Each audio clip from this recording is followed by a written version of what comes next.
పరమాత్మ స్థితిలో ఉండడం అంటే భౌతిక చంచలత్వం నుంచి నిశ్చలత్వము పొందటము. బాగా గుర్తుపెట్టుకోండి ఈ మాటని, సింపుల్గా మీకు అర్థమయ్యేలాగా చెప్తాను. అంటే నిశ్చలంగా అయిపోవడమే పరమాత్మ స్థితిలో ఉండడం అంటే. నేను నిశ్చలంగా అయిపోవడమే పరమాత్మ అయిపోవడం అంటే. నేనంటే ఎవరు, ఇది మనం తెలుసుకోవచ్చు. నేను అంటే మీరు చెప్పండి, నేనంటే మీకు ఏమనిపిస్తుంది? నేనంటే ఎవరంటే, మీరెవరంటే మీకు ఏం చెప్పాలనిపిస్తుంది?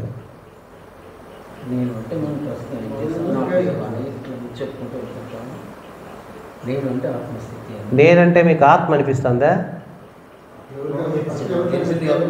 ఎవరు నువ్వు అని అడిగితే ఏమని చెప్తారు సమాధానం? పేరు చెప్తారు. అవునా కదా?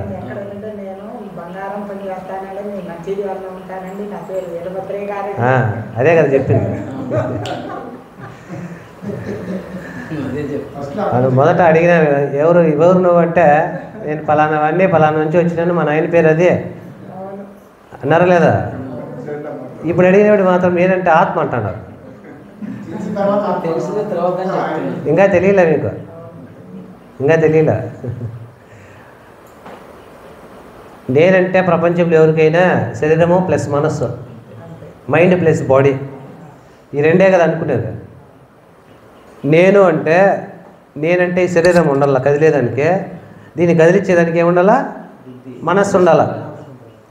మైండ్ ప్లస్ బాడీ కలిపితే నేను అని అనుకుంటున్నాం. మరి నేనంటే ఈ రెండేనా ఇంకేమన్నా ఉన్నాయా అని చెక్ చేస్తే మైండ్ శరీరమే కాకుండా ఏమేమి ఉన్నాయంటే, మొదట శరీరం ఉంది. శరీరంలో చలనము కదిలేదానికి శక్తివంతంగా ఉండేదానికి ఏముంది? ప్రాణం ఉంది. ప్రాణం లేకపోతే నీకు మనసు ఉంటే ఏం లాభం? అవునా కదా? శరీరము ఉండాలా, నీకు ప్రాణం కూడా ఉండాలి. ఈ రెండింటిని కంట్రోల్ చేసేదానికి, కదిలించేదానికి, నడిపించేదానికి ఏముండాలా? మనస్సు ఉండాలా. మనస్సు అంటే ఆలోచనలు చేసేది, సంకల్పాలు చేసేది. మరి ఏది కరెక్టు ఏది రాంగు అని మనస్సును కూడా కంట్రోల్ చేయాలంటే ఏది ఉండాలా? బుద్ధి ఉండాలా. మనస్సు ఫలానా చెప్తుంది, ఆ కొండ మీద నుంచి ఎక్కి నువ్వు బైక్లో జంప్ చేసే అంటుంది.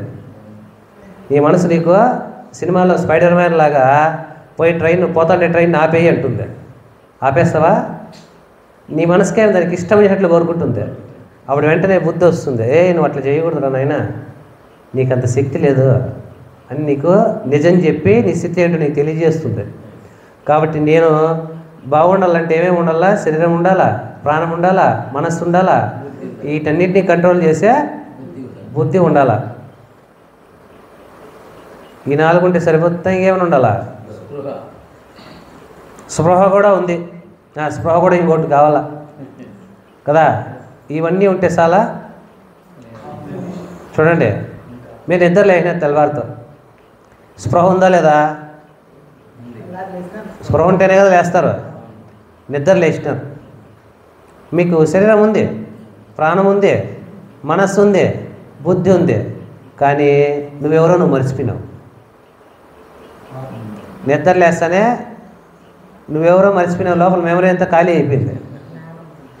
నిద్ర లేస్తానే అద్దంలో చూసుకుంటాను, ఎవరురా వీడు అనుకుంటాను. నీకు నీ వాళ్ళు కానీ, నీ పేరు కానీ, నీ ఊరు కానీ, నీ ఇష్టాలు కానీ గుర్తుంటాయా? నువ్వెవరో నీకు తెలియకపోతే మిగతావన్నీ గుర్తుంటాయా? మరి నాకు అది ఇష్టము ఇది ఇష్టము అనాలంటే నువ్వెవరో నీకు గుర్తు రావాలా వద్దా? అవునా కదా? అంటే నిద్ర లేస్తానే నేను ఫలానా అని నీకు స్ఫురణలోకి రావాలా. దీన్ని ఏమంటారు? అహంకారం అంటారు. నిద్ర లేస్తానే నేను సాగర్ సింధూరిని అని నాకు గుర్తు వస్తే కదండి ఇటుకొచ్చి నేను క్లాస్ చెప్పాలా అనేది వస్తుంది. లేకపోతే గమ్మును కూర్చోంట అంతే. అంటే అహంకారం ఉండాలి. నీ ఇష్టాలపైన సంకల్పాలు చేసేదానికే నేను ఎవడో నాకు తెలియాలంటే నేను ఇన్ని రోజులు నన్ను ఏమనుకుంటానో, అందరూ ఏమని నన్ను పిలుస్తూ ఉన్నారో, నాకు ఏమేమి ఇష్టమో ఏమేమి ఇష్టం లేదో, నాకు ఏమి నచ్చుతాయో ఏమి నచ్చవో, ఈ విషయాలన్నీ కలగలిసినటువంటి ఒక అహంకారము, అహం స్పృహ, అహం భావన నాకు ఉండాల. దాని పేరు సాగర సింధూరి. శరీరము, ప్రాణము, మనస్సు, బుద్ధి, అహంకారము, వీటన్నీ ఉండే కూడా స్పృహ లేకపోతే కుదరదు. కాబట్టి వీటన్నిటిని కంట్రోల్ చేసేదానికి ఆరోది ఏముండాలా? స్పృహ ఉండాల. ఈ 6 కలిపితే కదా నేను అంటాడా? ఏమండే? ఈ 6 కలిపితే కదా నేను అంటున్నా. ఈ 6 ఒకటి తీసేయండి చూద్దాం. స్పృహ తీసేయండి, నేను అనవు. శరీరం తీసేయండి, నేను అనవు. మనస్సు తీసేయి, నేను అనవు. ప్రాణం తీసేయి, నేను అనవు. బుద్ధి తీసేయి, నేను అనవు. నేను అంటే ఇప్పుడు ఎన్ని ఉన్నాయే? 6 మిక్స్ అయ్యి ఉంటేనే కదా. నేను భగవంతుణ్ణి అయిపోవాలంటే నేను నిశ్చలమైపోవాలా అని చెప్పాను. ఇప్పుడు నేనంటే ఎన్ని నిశ్చలమైపోవాలా? నీ 6 నిశ్చలమైపోయినప్పుడే నువ్వు పూర్తిగా నిశ్చలమైపోయినట్టు. కేవలం బాడీని మాత్రం కదలకుండా కూర్చునేసి లోపల కదిలిస్తూనే ఉంటావు నీ మనస్సును, నీ బుద్ధిని. అది ధ్యానం అవుతుందా? నీ ప్రాణం ఎగుడు దిగుడు తిరుగుతూ ఉంటుంది, విపరీతమైనటువంటి వేగంతో, ఉద్వేగంతో తిరుగుతూ ఉంటుంది లోపల. అది నిశ్చలమైనట్లా. నీ కోపం వచ్చింది అనుకోండి, నీ ఊపిరి ఎట్లా ఆడుతుంది? స్పీడ్గా ఆడుతుంది. భయం కలిగితే స్పీడ్గా ఆడుతుంది. అదే రిలాక్స్డ్గా ఉంటే స్లో అయిపోతుంది.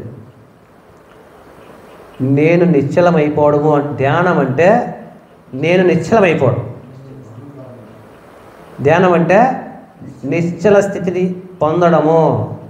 నేను నిశ్చల స్థితిని పొందినాను అంటే నా శరీరము నిశ్చల స్థితిని పొందాలా, ప్రాణము నిశ్చల స్థితిని పొందాలా, మనస్సు నిశ్చల స్థితిని పొందాలా, బుద్ధి నిశ్చల స్థితిని పొందాలా, అహంకారం నిశ్చల స్థితిని పొందాలా, స్పృహ నిశ్చల స్థితిని పొందాలా. ఈ 6 కదలకుండా దీంట్లో ఏ అలలు కూడా, ఏది కూడా అలలుగా కదలకుండా ఉన్నప్పుడు అడుగు నుండే ఆత్మ అనేది స్పష్టంగా కనిపిస్తుంది.